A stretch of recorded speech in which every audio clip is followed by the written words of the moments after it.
할렐루야. 하나님은 지금도 살아계셔서 역사하십니다. 예수님은 저와 여러분을 여전히 사랑하십니다. 보혜사 성령님이 언제나 항상 함께 하시고 축복하십니다. 오늘도 좋은 하루 되세요. 좋은 일이 있을 것입니다. 오늘 묵상할 말씀은 마태복음 17장 14절에서 27절 말씀입니다. 그들이 무리에게 이르매 한 사람이 예수께 와서 꿇어 엎드려 이르되, 주여, 내 아들을 불쌍히 여기소서.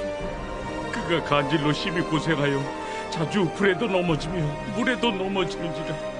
내가 주의 제자들에게 데리고 왔으나 능히 고치지 못하더이다. 믿음이 없고 패역한 세대여, 내가 얼마나 너희와 함께 있으며 얼마나 너희에게 참으리요. 그를 이리로 데려오라. 이에 예수께서 꾸짖으시니 귀신이 나가고 아이가 그때부터 나으니라. 이때에 제자들이 조용히 예수께 나와 이르되, 우리는 어찌하여 쫓아내지 못하였나이까? 너희 믿음이 작은 까닭이니라. 진실로 너희에게 이르노니 만일 너희에게 믿음이 겨자씨 한 알만큼만 있어도 이 산을 명하여 여기서 저기로 옮겨지라 하면 옮겨질 것이요, 또 너희가 못할 것이 없으리라. 갈릴리에 모일 때 예수께서 제자들에게 이르시되, 인자가 장차 사람들의 손에 넘겨져 죽임을 당하고 제3일에 살아나리라 하시니 제자들이 매우 근심하더라. 가버나움에 이르니 반세계를 받는 자들이 베드로에게 나와 이르되, 너의 선생은 반세계를 내지 아니하느냐? 내신다 하고 집에 들어가니 예수께서 먼저, 시몬아, 내 생각은 어떠하냐? 세상의 임금들이 누구에게 관세와 국세를 받느냐? 자기 아들에게냐 타인에게냐? 타인에게니이다. 그렇다면 아들들은 세를 면하리라. 그러나 우리가 그들이 실족하지 않게 하기 위하여 네가 바다에 가서 낚시를 던져 먼저 오르는 고기를 가져 입을 열면 돈 한 세겔을 얻을 것이니 가져다가 나와 너를 위하여 주라.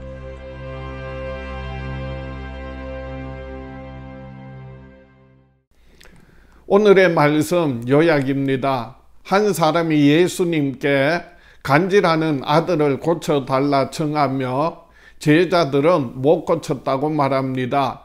예수님은 아이를 치유하시고 못 고친 이유를 묻는 제자들에게 겨자씨만한 믿음만 있어도 못할 것이 없다고 말씀하십니다. 예수님은 베드로에게 물고기를 잡아 입에서 나온 동전으로 세금을 내게 하십니다. 하나님은 작은 믿음으로는 권능을 행할 수 없음을 경험하게 하십니다.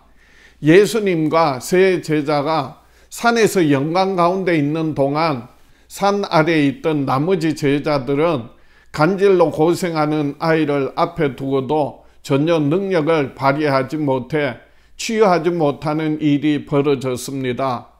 분명히 예수님은 온 땅을 다스리시지만 이 땅에는 악의 세력이 여전히 존재하고 제자들은 그 세력을 내쫓지 못하는 연약한 모습을 보입니다.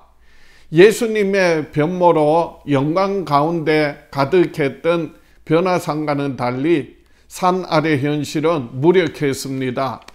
예수님이 내려오시자 한 사람이 발작으로 고생하는 아들을 고쳐달라고 간청합니다. 남아있던 제자들이 아이를 고치지 못했기 때문입니다. 예수님은 공생의 초기에 제자들을 둘씩 파송하시며 예수님이 하시는 권능을 제자들에게 주셔서 행하게 하셨습니다.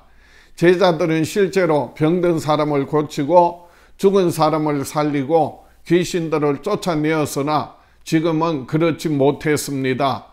예수님은 믿음이 없고 패역한 세대여라며 나무라십니다. 이 말씀은 모세의 고별 설교에 나온 표현으로 이스라엘 백성이 광야에서 다른 신을 섬겼던 것처럼 당시 유대인들도 그들 조상들처럼 하나님이 보내신 메시아를 거부하고 있음을 지적하는 것입니다. 우리는 하나님을 알지 못하는 패역한 세대 가운데서 믿음을 드러내야 할 책임이 있습니다. 하나님은 겨자씨 한 알만큼의 믿음으로 권능을 행할 것을 말씀하십니다. 제자들은 자신들이 왜 귀신을 쫓아내지 못했는지 예수님께 여쭈었고 예수님은 작은 믿음 때문이라고 답하십니다. 제자들은 믿음이 없는 것이 아니지만 작다는 평가를 받았습니다. 이는 믿음이 있기는 한데 그 믿음이 적절한 기능을 발휘하지 못하는 상태를 의미합니다. 믿음이 기능을 발휘하지 못하는 것은 십자가와 부활의 메시아로 오신 예수님에 대한 믿음이 부족한 것이 원인이었습니다. 십자가와 부활을 통해 죄와 사망의 권세를 깨뜨리시고 새 창조와 새 질서의 하나님 나라를 이 땅에 임하게 하시는 예수님에 대한 바른 이해와 신뢰가 바탕이 된다면 겨자씨만한 믿음이 있어도 못할 것이 없을 것이기 때문입니다. 겨자씨 한 알만한 믿음이라도 그 믿음이 참되다면 하나님의 능력의 통로가 됩니다. 아무리 예수님의 권세가 온 땅에 충만하다 해도 믿음이 작은 자들은 그 능력을 누리지 못합니다. 예수님은 믿음이 작은 제자들에게 겨자씨 한 알만큼만 믿음이 있어도 산을 옮길 권능을 갖게 된다는 말씀을 하십니다. 겨자씨만한 작은 믿음만 있어도 산을 옮길 것이라는 주님의 말씀은 우리의 연약한 믿음을 책망하는 동시에 무한한 가능성을 열어줍니다. 하나님은 예수님의 죽으심과 부활하심을 통해 참된 성전을 회복하십니다. 예수님과 제자들은 이전부터 사역의 근거지로 삼고 있었던 가버나움에 이르니 성전세를 받는 사람들이 예수님과 제자들에게 반세겔의 성전세를 내라고 요구합니다. 성전을 관리하는 집단은 대제사장 세력이었는데 그들은 종교 집단이라기보다는 정치 집단에 더 가까웠습니다.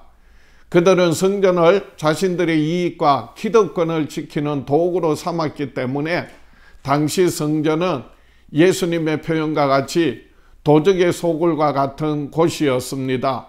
하나님을 찬양하고 경배하는 예배 처소로서의 기능을 잃어버렸던 것입니다.